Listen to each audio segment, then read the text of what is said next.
Hi, I'm Delegate Glenn Davis, and as a member of the Virginia General Assembly, I've been concerned about Virginia's decline from being recognized as the best state in the nation for businesses to locate, to barely remaining in the top 25%.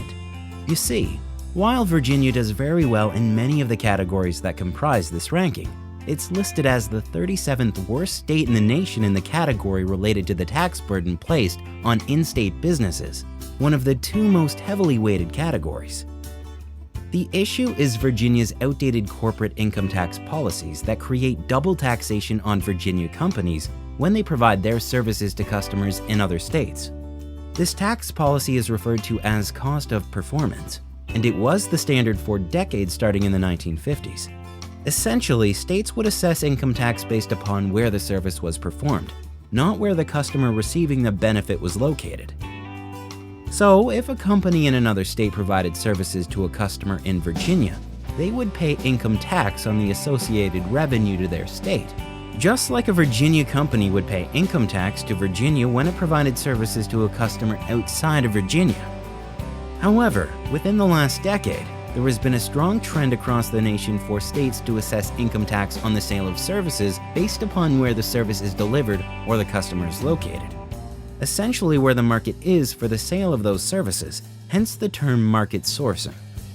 Virginia's decision to ignore this nationwide shift has created double taxation on many Virginia companies. For example, when a Virginia company provides services to a customer in a market sourcing state, that state assesses income tax on the associated revenue since that is where the service is delivered or customer is located, and Virginia also assesses income tax because that is where the work is performed.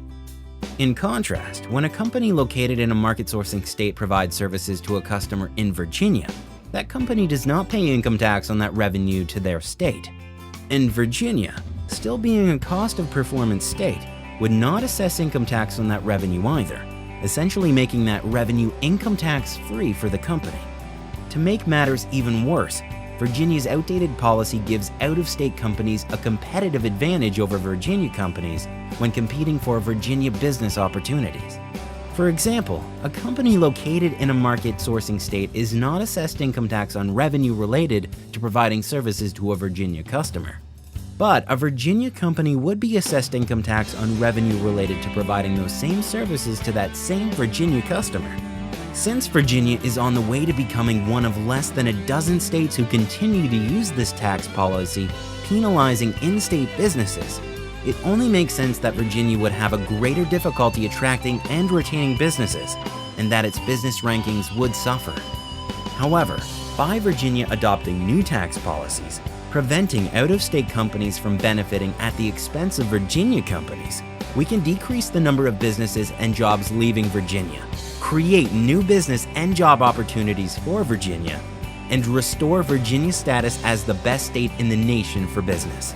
If you would like to help, you can go to virginiageneralassembly.gov to look up your legislators and ask them to end this practice of penalizing Virginia companies and adopt new market sourcing legislation that would bring more businesses to Virginia, creating thousands of new jobs.